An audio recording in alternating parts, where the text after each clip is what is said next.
What's up, y'all? You kicking it with the Junkyard Dog on junkyarddogs.com. My name is Tony, and this week we're going to continue what we were doing last week with the GT40 and GT40P heads. Last week we removed them from the junkyard, and now we got them back in the shop. So what we're going to do today is we're going to show you guys the differences and also how to make them smog compliant so you can get past the smog, okay? So yeah, let's go. Let's get started. These are GT40 heads and a GT40P head. Now, at first glance, there isn't much difference, but let's get in a little closer here and see if we can find any difference between these heads. So the first and most common difference between GT40 and GT40P heads would firstly be the 3-bar insignia right here. See, 1, 2, 3. Okay, that's the first sign that you have some GT40s. GT40P heads, on the other hand, have 4 bars. 1, 2, 3, 4. Okay? That's the first designation that's going to tell you the difference between the heads. Also on the GT40 head, you'll see GT stamped in 2 locations. The first location would be here. The second location would be underneath the spark plug right there. On the GT40P heads, it's stamped in 3 places. You have a P here. You have a GTP there, and in the spring valley here you're going to see GT40P. Okay, so you may have noticed that I have 2 sets of GT40 heads on the table and then 1 GT40P over here to the right. But before we move on, I kind of want to point out a difference between these. This is a later GT40 head from an Explorer, and this is a GT40 head from a 93 Cobra. It actually came with 1.7 crane roller rockers, but I sold them and I just stuck these on there for now. But one of the other major differences that you're going to see just off top is on the Cobra style, they have this hole here to hold the crossover tube for the thermactor, whereas the Explorer does not have that same hole. So that's the difference between the later ones on the Explorer and the earlier ones on the GT40 Cobra heads. Alright, so the GT40 has quite a few differences from the GT40P heads. One of the other things I wanted to point out, other than just the stampings, is the chambers and valves, okay? This round area here is a chamber. This sits on top of the block, and it is where the combustion happens in the motor, okay? So this round area here is an intake valve. So the fuel and air comes in the intake valve. They both shut. The spark plug hole here, where there's going to be a spark plug sticking out, ignites, blows up the gas, pushes the piston down, rotates the crank, and then as it's coming back up, this exhaust valve opens up and it pushes out the waste out of the exhaust valve. Okay, so the difference between the GT40 and GT40Ps is this chamber is 63 to 66 cc's. The intake valve is 1.84 inches in size, and the exhaust valve is 1.54 inches in size. The GT40P head differs in a couple areas as far as the chambers and valves go. The chambers are 58 to 61 cc's. The intake valve is 1.84, just like the GT40s, but the difference lies in the exhaust valve, which is 1.46 inches in diameter. Okay, so that's one of the differences there, and then also the chamber size. Another difference between the GT40s and the GT40P heads is spark plug angle. As you can kind of see here from what you're looking at, this is facing that way, and the P head is facing more directly straight out. Now, this is actually designed like this to achieve a better burn in the combustion chamber. So it actually is a better head. Problem is that to get headers to clear this angle is very, very difficult. There are a few companies that sell headers that will clear. Notably, I would say BBK and Mack. I know at some point Ford was selling a header specifically for the Ps. I don't know if they still have it going or not, but it wouldn't hurt to check or see if you can find somebody who has a used set on eBay or Craigslist. Alright, so now that we've determined the differences between the heads, let's get down to the meat of this video and show you guys how to get past a sniffer or past the smog compliance, for your state. Alright, so here's the Cobra GT40 head that I showed you guys earlier. As you can see, there's a small hole here. this is a thermactor port, okay? The small hole is used to mount the thermactor crossover tube, but this big hole here is what adds air to the exhaust ports. So basically, it's supposed to help with emissions, but it didn't work very well, which is why Ford discontinued it. And the hole passes all the way through the exhaust ports and out the other side. All right, so we're gonna go around the whole smog process. So to do that, we're gonna need a few things. First of all, we're gonna need some dicum, okay?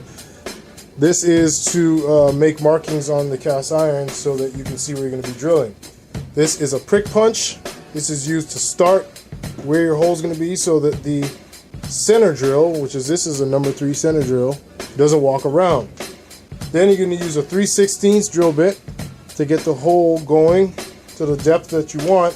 And then you're gonna follow it with a 1/4 inch drill bit, which will finish off the hole. After you do that, you're gonna use a 5/16 18 tap to tap the hole. And you're gonna have a caliper here. And this is to actually get the measurements.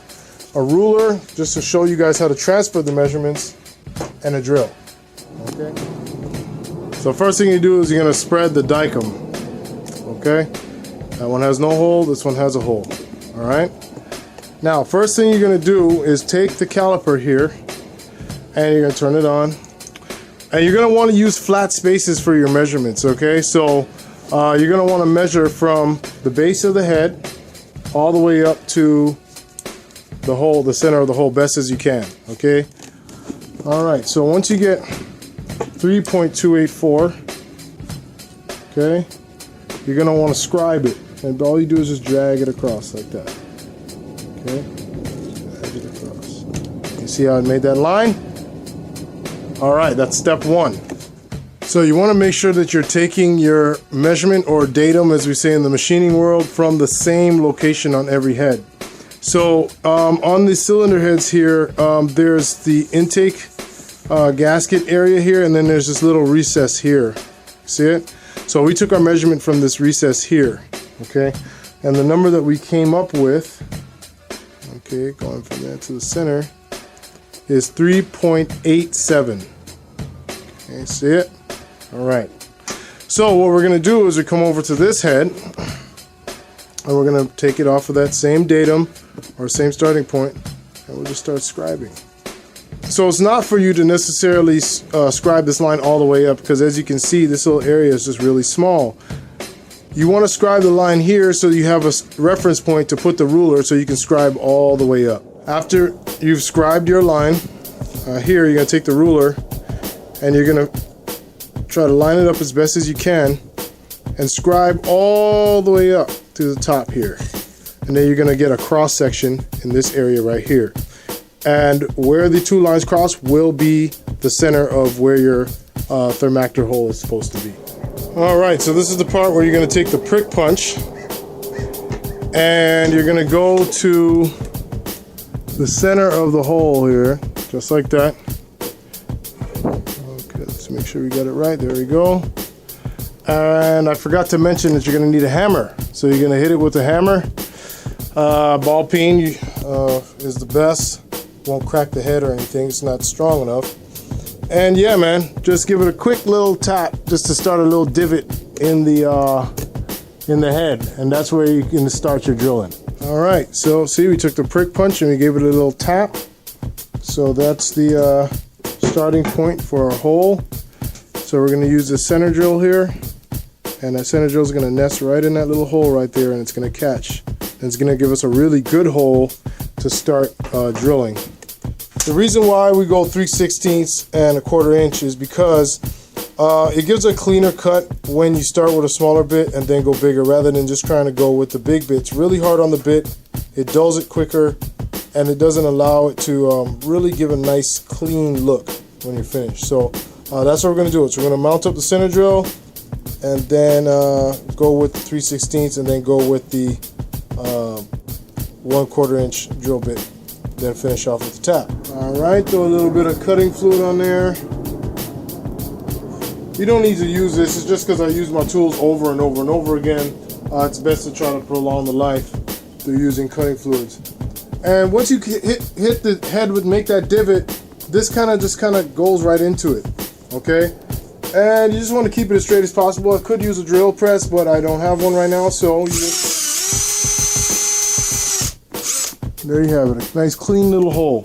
Now you don't got to go deep with it, it's just a starter hole, okay? And that's what center drills are for. Center drills are designed so they don't walk around as you're trying to get an accurate location for the hole, okay? You got to remember not to go too deep. I usually go about 600 thou deep, because it really doesn't need to be, it's not that serious, okay? It's a crossover tube. It's just something to hold the crossover tube on. The P heads do not have a provision. The GT40 heads, you can see in here, have a little bump. Let me get in there closer. It's kind of hard to see, but see it, there it is, for the thermactor when you're drilling a thermactor. But as we can see on these P heads, there is none there. So I repeat, guys, it does not have provisions for the thermactor port, so you cannot drill too deep. You don't need to drill too deep. You just need to have enough so that you can hold the crossover tube. Now there's lots of ways to measure the depth accurately, but I like to just go ahead and mark the bit.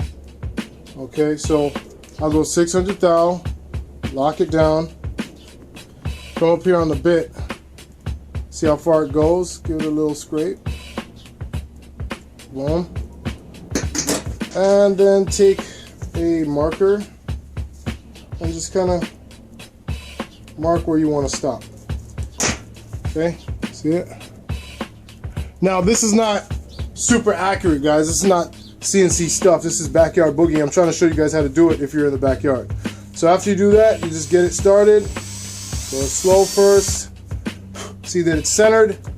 Once it's centered, just turn on the juice. Once you got that 3/16 out of the way, you want to go ahead and get that 1/4 inch. Okay, and you just kind of want to let it float. You know, you don't want to, you know, try to press down on it. It's cast iron. Just take your time.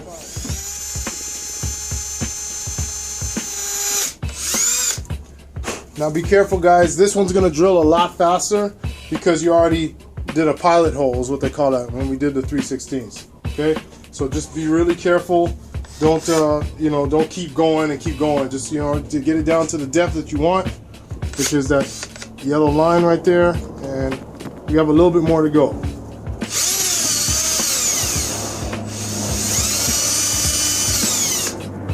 Okay.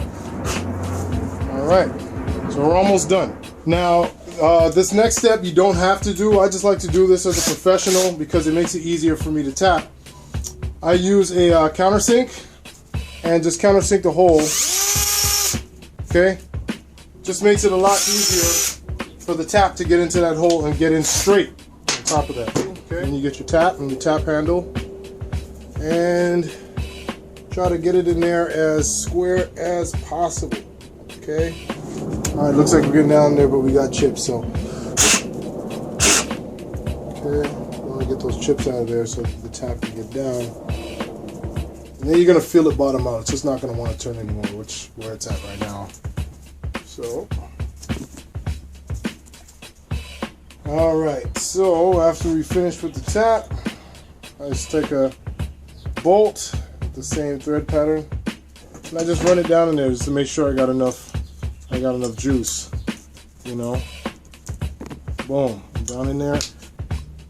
It's catching. All right. So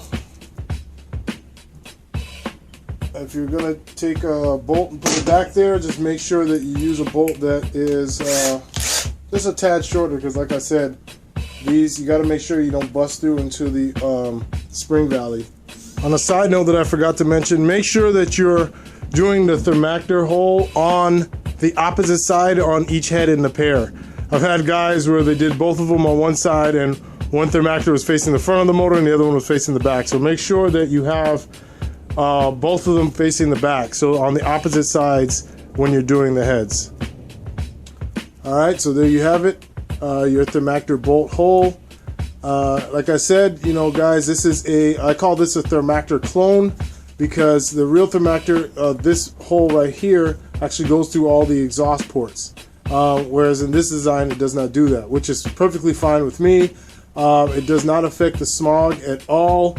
This is just basically one of those things that's on the visual check as a part of smog equipment. So as long as your crossover tube is there, you'll pass smog, you'll be fine. All right, so that kind of brings us to the end of just, you know, making your GT40 head smog compliant. All right, so that pretty much does it for the GT40 and GT40P differences and how to make them smog compliant. So what we're going to do is we're going to go ahead and get them machined. We're going to have them hot tanked, Magnaflux, do a valve job, have them surface so they're nice and flat, get new valve stem seals, and get new freeze plugs. So yeah, man, so follow us next week. That'll be part 3 of the series, and after we're finished, I'm going to stick these same heads on the website, and whoever wants to buy them, you can buy them, man, no problem. You know, I'll you know, package them up and ship them. As long as you take care of the shipping charges, we got a deal. All right, so yeah, man, until next time, keep on junkyard dogging. Woo!